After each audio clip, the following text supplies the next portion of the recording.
I'm going to show you how to make REST API calls to Aria automation. Let's get started. Hi everyone, I'm Watrous from VVork. If this is your first time here and you want to learn about automating, programming, and monitoring in VMware environments, you're in the right place. This is part 9 in a 10-part video series in which we're exploring how to make REST API calls. In parts 1 through 8, we took a generic look at how to make REST API calls. But now, in parts 9 and onwards, we're going to take a look at specific VMware products.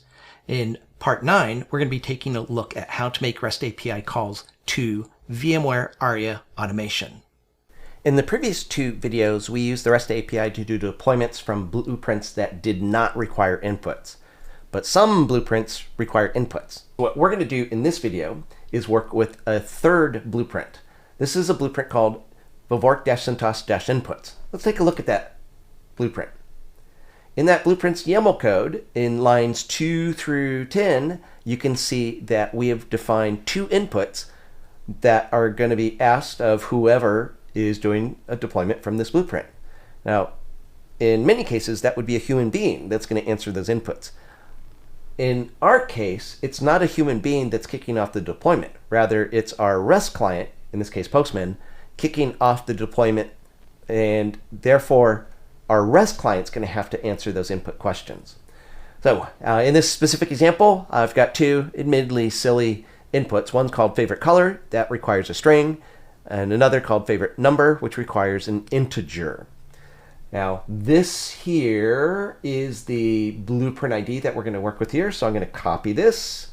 I'm going to go over to Postman. I'm going to go to our VVork environment variables. I'm looking for blueprint ID, and I'm going to paste in the ID of the blueprint called VVork-CentOS-Inputs. And this time, I'm going to remember to click the Save button. Okay, so having done that, we should be able to go over to Deploy Blueprint and send our request. I'm just going to make one little change here so that I can tell my deployments apart. I'm going to name this deployment Inputs, so -inputs. Let's click Send and see what happens.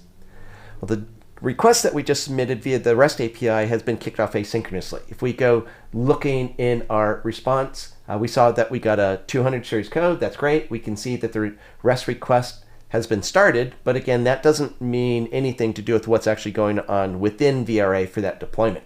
To see what's going on with that deployment, we need to use the request tracker ID, which we can use this REST request to do. We'll send this request, and as you can see, my job has been kicked off through the REST API, and here this is telling us what VRA thinks of the job. So VRA thinks, okay, I've started this job. And in fact, if we go over to VRA and look in our resources, you can see, sure enough, we've got this new input blueprint that's been kicked off. So this is our new deployment. Now, what's different here is the way you pass in inputs. Now, if you've watched the last 2 videos, you actually already know how to pass in inputs, because in this request that I keep using, I all along have had lines 11 through 14 passing in 2 different inputs. In the previous 2 videos, the blueprints we were using had no inputs, and therefore they were just ignoring these inputs. I left these inputs in here because by the time I got to this video, I wouldn't remember the exact syntax here, and I'd mess it up, and then it would just be a mess. So in this video, the blueprint that we're using, called VMW-CentOS-Inputs, requires 2 inputs. One requires a string, one requires an integer. The one that requires a string is an input called favorite_color. Notice how this matches exactly what we saw in the YAML code.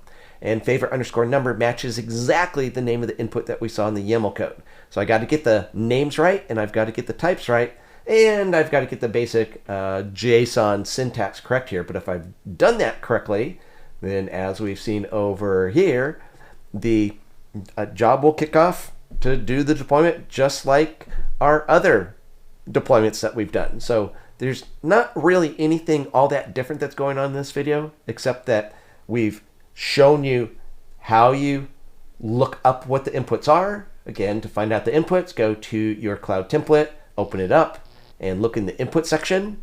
And additionally, we showed you, based on that information in your request to do the deployment, you simply say inputs : and then in JSON syntax, you specify the information that the blueprint's requiring.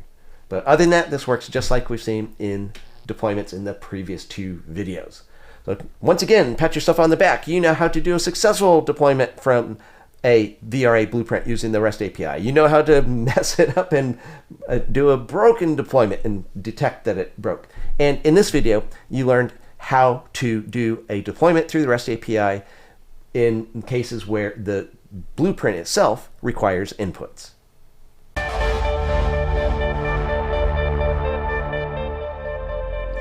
Join me in the next video and we'll continue looking at the Aria Automation API.